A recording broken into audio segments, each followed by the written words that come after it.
Yeah, first of all, I wish I was sitting here pre-game getting ready for game 3 tonight. But first, I think it's really important to make this statement on behalf of the entire Fever organization. And then I look forward to talking basketball and about our incredible team and the incredible season that we just had. Let me first say clearly that there is absolutely no place for hate or racism of any kind in our sport. Zero. It's unfortunately all too common on social media, and our players across the league are too often the targets. This is not something any player in this league should have to tolerate. Social media is unfortunately full of trolls who hide behind fake names to take personal shots at our players throughout the league and spew ugliness and racism. This isn't what real Fever fans, this isn't what real WNBA fans are about, and it's not what our organization stands for. And it doesn't in any way, shape, or form represent any of us. Fans have come out this year in record numbers because they love the game. They love the players. They love the Fever players and other players across the board. And our Indiana fans have just come out in unbelievable numbers and been so supportive, and we couldn't thank them enough. But I'll say this, togetherness is one of our core values, our 4-team core values that we stand by. And we will continue to use that platform to bring people together. And I just thought it was important that we start right there. All right, thank you, Coach. Got questions in the room. Tony, would you like to start? Yeah, hard to follow that up. But Lynn, you've always talked about this plan you've had since you were hired to run this franchise, the timeline of what that looked like. How did this year fit into that? Do you like the trajectory the team is on and where you guys go next? Well, Tony, I like it when plans work. You know, that's always a real positive. And 3+ years ago, I came on board in a capacity interim and then became full-time. And I felt like year 3, we had the potential to be back in the playoffs, and we had to take the steps, win 5, win 13, and now we won 20. And so I'm real pleased with the progress that we've made, the talent that we have, the job that the coaches and the players did this year. And so I think we've positioned ourselves now to take the next step. And it's an exciting time. What will that next step be? Where will we go now? How do we go from 6th to being in the top 4 cities? We'll go Chloe, then we'll go Christine. Yeah, Coach, I wanted to ask you about Melissa. Obviously, last night she posted about how her 3rd year wasn't what she kind of expected it to be. Just what conversations did you have with her just throughout the year about her role and kind of her frustration? Yeah, Liz is an incredible player, and she had great moments for us throughout the year. I mean, she is one of the key pieces why we were able to have such a successful year. The conversations that she had and that we had yesterday in our exit meetings was just about how she can be better and how she can help our team be better. And I love that about her. I love that she wants to make sure that she is doing what she has to do to be better. And like Lynn said, now we're moving to a different level, and we all have to take another big step forward. And I think she feels the same. We'll go Christine, then we'll go Scott on the left. Thank you, Ryan. For both of you, you, of course, were jubilant when you drafted Caitlin and jumping up and down and the whole scene here, right? We've all seen that on social media. Did she exceed your expectations? Did you think it would be like this? Not only the playoffs, but the crowds? In other words, is it better? Was she better than you thought? Was she the same as you thought? Kind of, you can put it in perspective. Thank you. I don't think any of us were ready for what that was going to be like. She's an incredible player, and we knew she was going to make a huge impact immediately for us. It was just going to take some time, just like it takes any other rookie coming into the best league in the world. But she did. But the thing about Caitlin is her competitiveness and her wanting to just win everything from every drill, every shooting drill.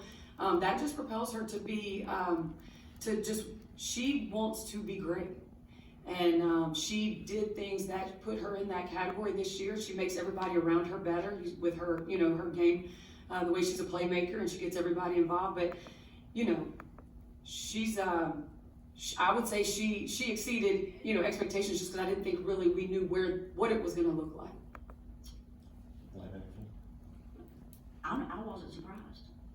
I followed her career from the time she was a sophomore in Iowa. I watched all of her games, and I kept thinking about how in the world are we going to get this player? How are we going to make sure when she comes out, we're positioned to draft her? Because I think she was underestimated when it came to her speed, her quickness, her strength. I was not surprised that she was the Rookie of the Year. I was not surprised that she was able to do some of the things that she did. I was pleased at how she adapted and adjusted to the physicality of the league early. I thought that was a real key moment for her when they trapped her, when they bodied her, when they were very physical with her, when they put the very best defender on her, and she adapted and she adjusted and she got better. And so by the Olympic break, we saw the Caitlin Clark I thought we would see, and I'm just thrilled that she's a part of the Indiana Fever. Go Scott, then we'll go Bob. Lynn, can you take us through what this season was like for you, how fruitful, how rewarding it was to see what this team was able to accomplish and return to relevance? I think for those of you that have been around a while, I've been involved with the Indiana Fever, Pacer Sports and Entertainment, off and on for mostly 21 years. And so I've seen the highs, I've seen the lows, and I know what the Simons want, I know what they deserve, I know what our fans need, I know what the city of Indianapolis wants, and we want to play for championships. And so to be able to see this team go in the 3-year period from 5 to 13 to 20, to have fans hanging from the rafters, and I mean hanging from the rafters, sold out arenas, not only at home, but on the road, it means the world to me. I know how hard Kelly Crosskopf worked to get this franchise where it is, the commitment and the investment that Tamika Ketching's made, and so now we're back on that path to do what we're supposed to do, and that's challenge for championships. Go Bob, then we'll go James in the second round. We've heard a lot in the last 24, 48 hours about social media and the impact it has on people. We haven't talked about the impact that it's all had on Caitlin. How much of a challenge has this season been? I mean, she's got security everywhere she goes. She's got the spotlight on her wherever she goes. How much of a challenge has it been for her off the court? She does a really good job. Her maturity and the way she handles things from the first day I met her has just been incredible. I think she's handled it in a way where at times I've made sure to check in with her if I felt she was being a more, she's not really quiet a lot of the times, but when she does get that way, you can think, maybe I need to, just look in on her for a bit. And, she's human, right? And she has endured a lot this season and has handled it in the most professional way. She's grown, like Lynn said, and not just as a basketball player, but as a young professional, because she is, our point guard and going to lead our team. But she never tips her hat. She stays the course and stays consistent, and a lot of respect for her for what and how she does that and what she's done all season dealing with that. Bob, I think the experiences that she had at Iowa were very similar to this.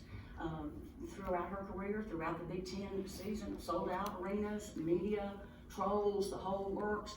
She already dealt with a lot of the things that she is dealing with now. And I think your question, social media is taking a toll on everyone. All of our players, all of our staff, we've all had to deal with the issues that we see today. And it's unfortunate, and it shouldn't be tolerated. Go James and Chloe. Christie, I know you came out with the prepared statement. What compelled you to make that statement now? And then also, I guess, Lana, I saw your tweet as well. What made both of you all speak on that at this point in the season? For me, it's just, at the end of the day, we want to be good people. And I just feel like there's a lot of ugliness out there that, we can't control, but just to make a statement that says we don't condone it. And that is not what we stand for. And that's it. I feel strongly that it's important for us to emphasize that these trolls are not what real Fever fans are, or real true WNBA fans are about, and we certainly, we know our organization, we know what we stand for, and we don't in any way or form, shape, anything, feel like this represents us, the hate and the vitriol. No, it's not real Fever fans, and it's got to stop. Go Chloe, then Matt. Yeah, for both of you, Kelsey has obviously been pretty consistent in this organization. Just how important was she this season especially, and how important will it be to try and re-sign her this offseason? Kelsey Mitchell's one of the keys for us to get to the level that Lin is talking about, playing for championships. She's that important. Her growth over the last couple of years on the basketball court on both ends of the floor has just been incredible. On the offensive end, she is one of the best players to get downhill, the fastest players to get downhill. She's a tough guard. She's able to, the way she can shoot the basketball. And then now with players that take a lot of heat off of her, she's able to take shots that she's never taken.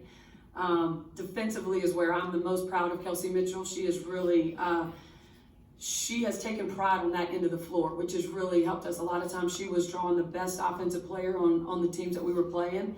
And she holds her teammates accountable to that end of the floor, which is somewhere we have to get better at for us to take these steps forward to play for championships.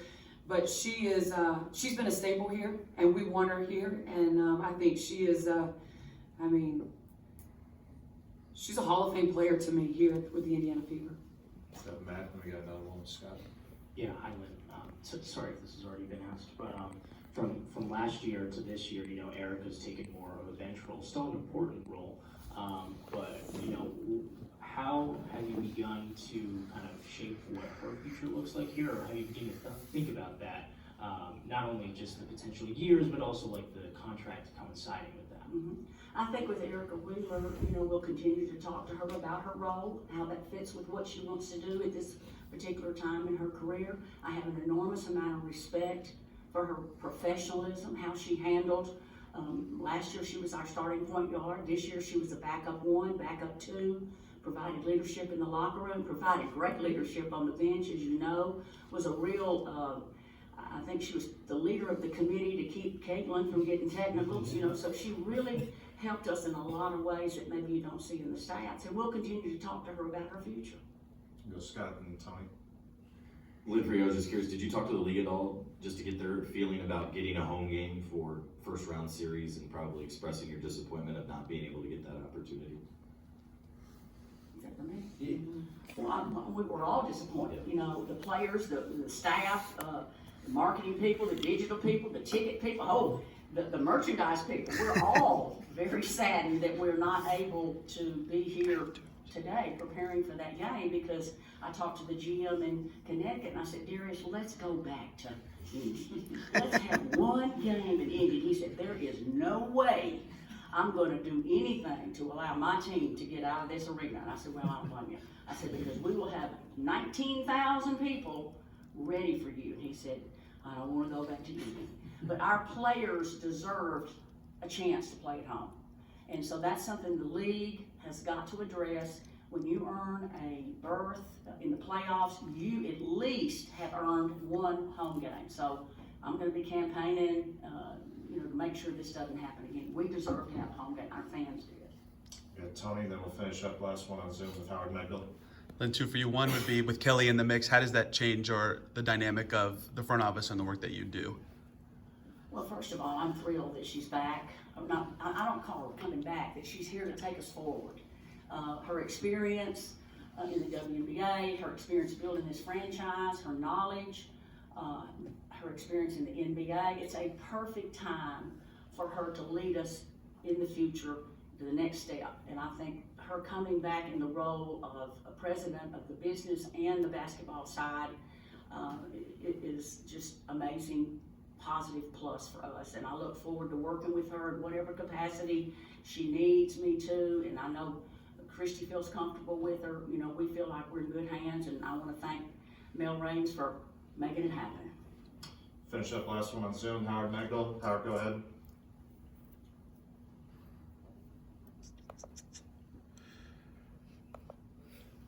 Howard, are you there?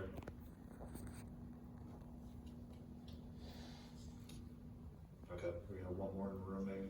Tony, you got one more? I actually do. Okay. Yes. Lin, how has your synergy with Christie evolved since you hired her, and what have you thought of the job she's done these 2 years? Well, Christie just finished year 2. And any time you see a first head coach go from 13 wins to 20 wins and continue to invest in her system and her plan for progress. She works diligently with relationships. She laid a foundation of culture. So I felt like, you know, when I first hired her, that she was the right person to lead us forward and get us into the playoffs. And a lot of that has to do with her tremendous work ethic. It also has a lot to do with her energy. I mean, her energy is over the top, but you need that with these young players, and you need her, what she has is her ability to connect with these young players, you know, and so that's been a real plus.